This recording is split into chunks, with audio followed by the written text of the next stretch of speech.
Bienvenidos oyentes de Radio Sefarad a estas noticias de hoy comentadas por Jorge. ¿Qué tal? ¿Qué tal, Alejandro? Estos son los titulares.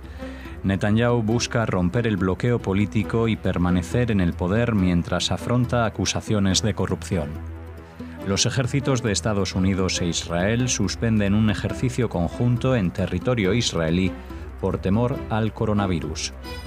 Un segundo caso de coronavirus en Nueva York obliga a cerrar una escuela judía. El centro Simón Wiesenthal revela una lista de miles de nazis en Argentina sospechosos de girar dinero de expolio a una cuenta suiza. Estos son los temas de estas noticias de hoy en Radio Sefarad. En la segunda parte ampliaremos la información con la agenda cultural.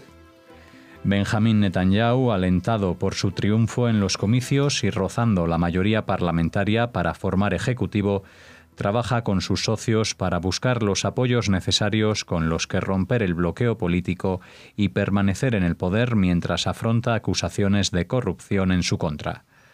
Tras escrutarse el 99% de los votos, su partido, el Likud, obtiene una pírrica victoria sobre la alianza centrista azul y blanco, Cajón Labán, de Benny Gantz.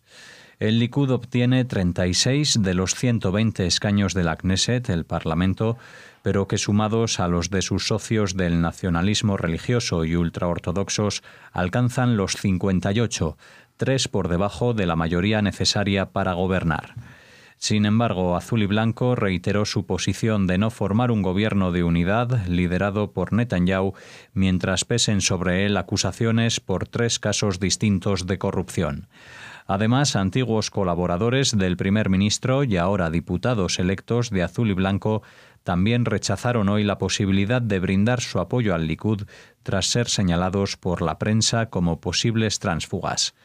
Tras el encargo presidencial de formar gobierno, Netanyahu dispondrá de 28 días para establecer una coalición gubernamental que podría extenderse a 42 si el presidente da su autorización.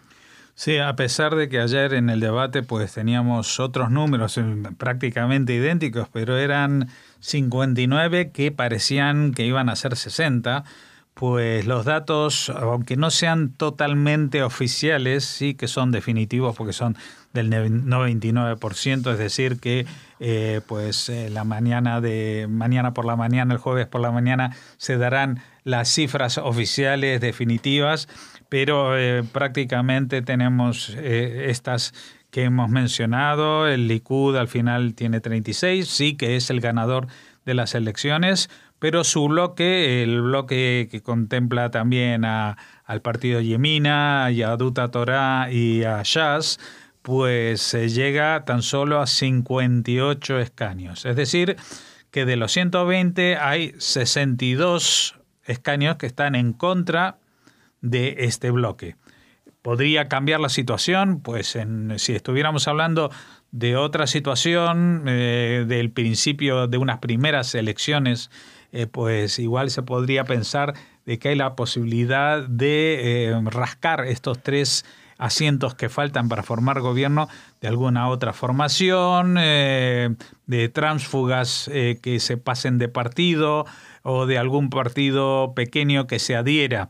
Pero ya no quedan partidos pequeños en esta Knesset. En esta Knesset se ha reducido el número, se han formado bloques, por eso ayer justamente titulábamos este debate como el bibloquismo, es un nuevo palabra, pero que a pesar de que hay varios partidos que forman estos bloques, pues son como 2 campamentos incompatibles.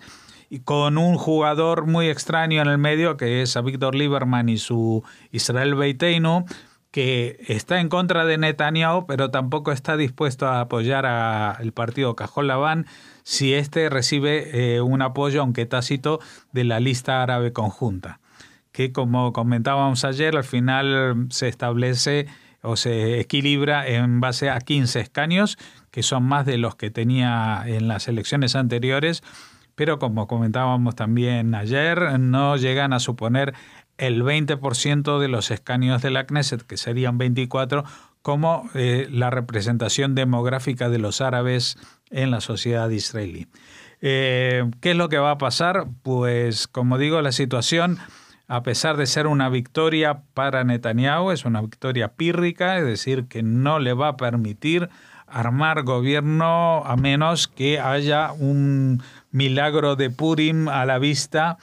Y si se convocan unas cuartas elecciones, que ya sería todo un récord internacional, supongo yo que después de haber prestado declaración en los juzgados, la situación de Netanyahu tendrá que cambiar.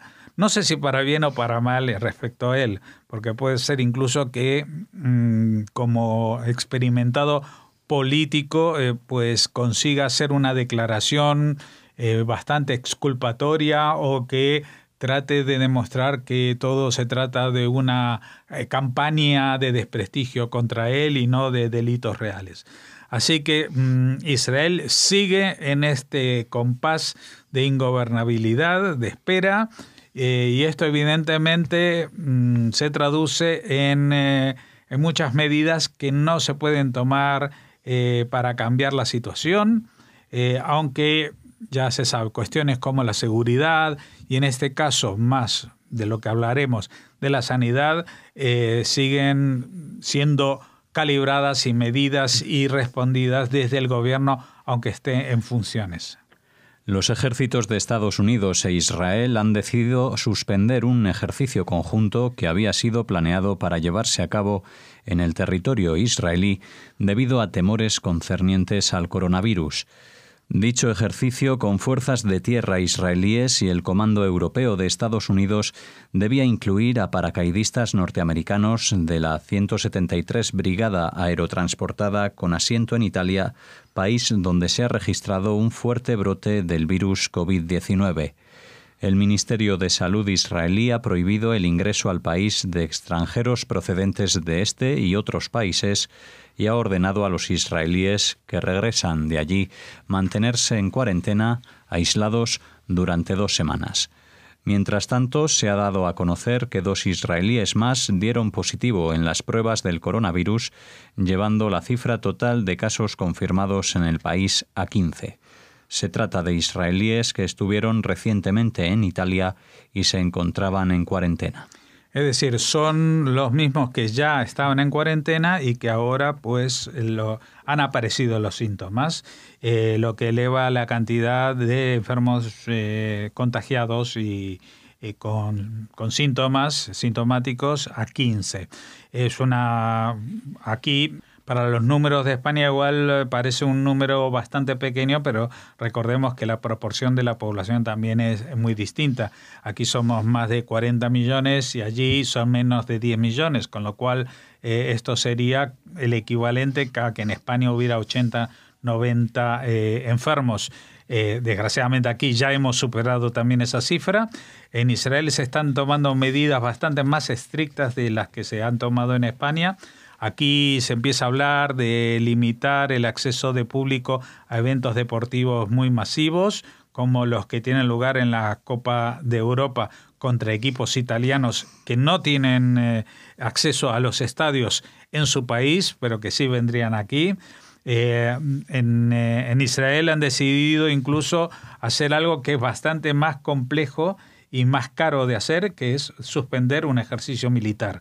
Es incluso más caro que suspender alguna feria internacional o algún encuentro, un seminario de enfermeros o de lo que sea. Es un despliegue importante que se ha evitado porque justamente la brigada de paracaidistas tiene asiento en Italia y hay una ley ahora mismo, de facto, un decreto que impide que entren al país personas que sean extranjeros que hayan pasado por Italia. Así que tienen, por supuesto, que retornar todos los israelíes. Lo que pasa es que una vez que entran al país deben asumir esas 2 semanas de cuarentena.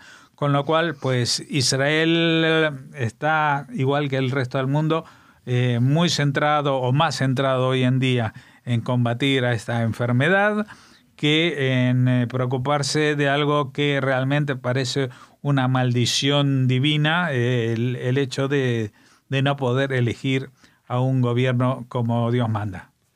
Las autoridades de Nueva York anunciaron un segundo caso confirmado de coronavirus en el estado. un residente del condado de Westchester, a las afueras de Nueva York, que no tuvo contacto con ningún foco conocido de la epidemia, a la vez que cerraron 2 escuelas por precaución. Se trata de un abogado de 50 años y que tenía problemas respiratorios previos. Se está sometiendo a pruebas a sus familiares y tratando de localizar a todas las personas con las que el hombre tuvo contacto reciente. Entre otras medidas, este martes se cerró la escuela a la que asiste un hijo del paciente, un centro judío del distrito del Bronx, mientras que otro segundo colegio situado en el condado de Westchester decidió suspender las clases por precaución. En Estados Unidos ya se han registrado 6 muertes y más de un centenar de contagios por el coronavirus. Bueno, por lo visto también en Estados Unidos se lo toma muy en serio y a pesar, allí sí, que la diferencia demográfica es abrumadoramente mayor que en España, pues el número de contagiados es mucho menor y eso que no han cerrado la entrada de inmigración al país. Pero sí que cuando detectan un foco, es decir, alguien que está enfermo del coronavirus, pues trazan en torno a él una cadena sanitaria muy importante de aislamiento y en este caso, fíjate que se trata solamente de una persona, todavía no se sabe cómo contrajo la enfermedad, pero no solamente sus familiares están aislados, sino que el colegio al que iba uno de los hijos pues está sin clases, por lo menos hasta que se despeje la duda de qué es lo que sucede. Así que bueno, es muy difícil decir ahora qué es lo mejor que se puede hacer para combatir esta enfermedad. Algunos creen que las medidas chinas han sido totalmente, digamos, totalitarias en el sentido de que en ningún otro país del mundo uno se puede imaginar encerrar a 60 millones de personas en sus casas. Pero también es cierto que han conseguido frenar la expansión de la enfermedad. En otros sitios donde las medidas son más relajadas, pues la enfermedad sigue creciendo y desgraciadamente allí estamos los españoles. El Centro Simón Wiesenthal reveló una lista con los nombres de unos 12.000 nazis que llegaron a Argentina en la década de 1930, muchos de los cuales son sospechosos de haber girado grandes cantidades de dinero a cuentas bancarias en Suiza, una fortuna localizada en grandes cuentas inactivas, producto de saqueos a víctimas judías.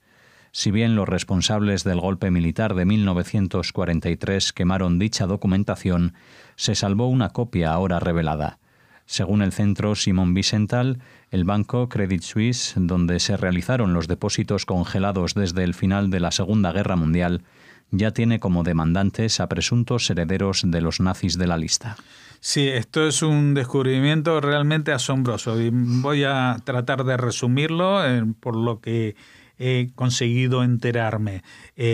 Pues en los años 30 en la Argentina, de esto lo hemos hablado muchas veces, incluso en varias columnas desde Argentina con Nueva Sion, nos ha contado Gustavo Efrón cómo allí había un partido directamente nazi, no neonazi, sino nazi porque era en los años 30 cuando surgió, en paralelo a cómo surgió en Alemania, con aglomeraciones, o sea, con manifestaciones tremendamente populares que llenaban estadios como el del Luna Park de simpatizantes de los nazis.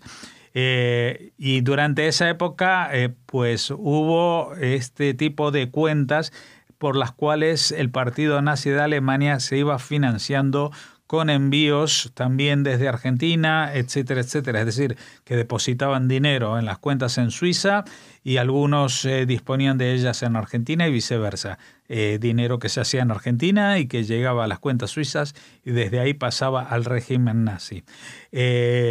Esto de alguna manera se suspendió cuando hubo un movimiento democrático en la Argentina en el año 38, asumió el presidente Ortiz y declaró ilegal ese partido nazi y se empezó a investigar, se levantó una comisión de investigación de actividades anti-argentinas, así se la denominó, en las cuales pues se trataba de investigar qué pasaba con el nazismo en la Argentina.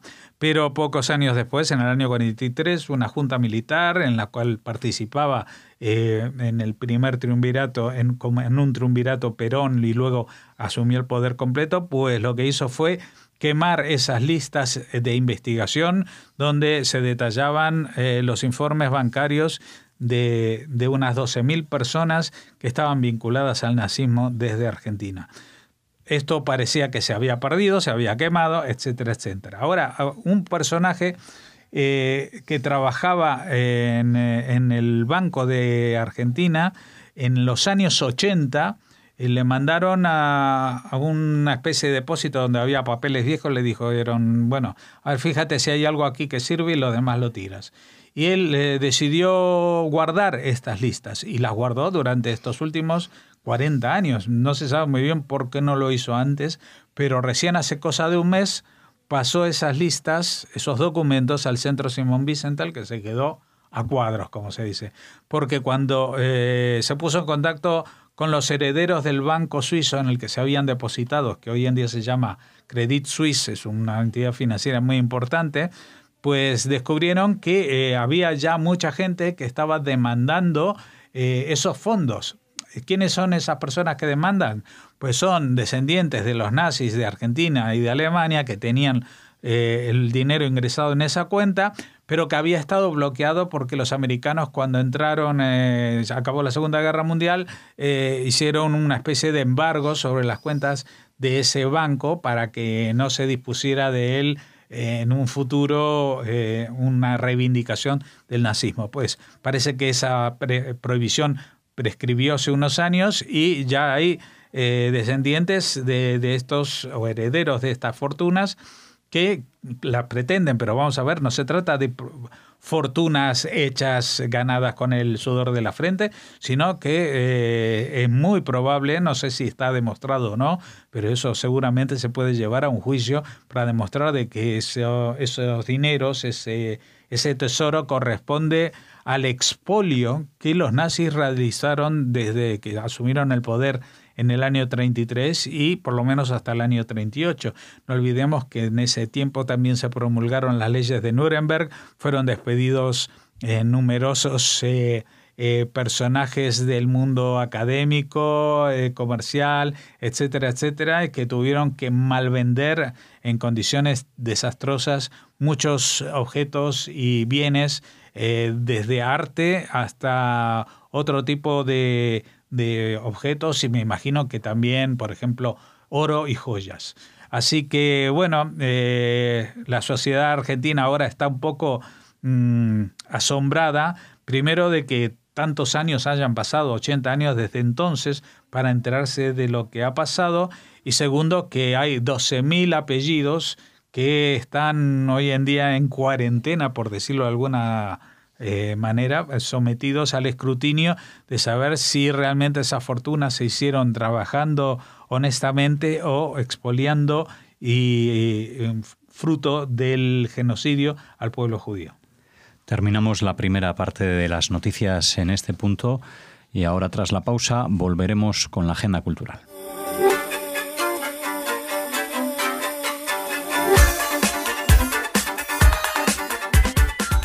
Comenzamos ahora la agenda cultural. Hola, Raquel. Hola, Alex. Hola a todos. Y lo hacemos con una noticia de última hora que está conectada con el coronavirus. Atención, porque hace 2 horas desde que estamos grabando este informativo, Benjamín Netanyahu y el ministro de Sanidad israelí han ofrecido una rueda de prensa en la que han comentado que los israelíes que lleguen a Israel desde España, Francia, Suiza, Austria o Alemania, esto está sin confirmar, Alemania o Austria tendrán que permanecer en cuarentena en sus casas, y que en breve las aerolíneas que viajen a Israel tienen que informar a sus viajeros que no sean israelíes, que no sean israelíes, que no se les va a permitir entrar en Israel por el tema del coronavirus. Repetimos, España, Francia, Suiza, Austria, según algunas fuentes, y otras Alemania. Desde la Embajada de Israel en España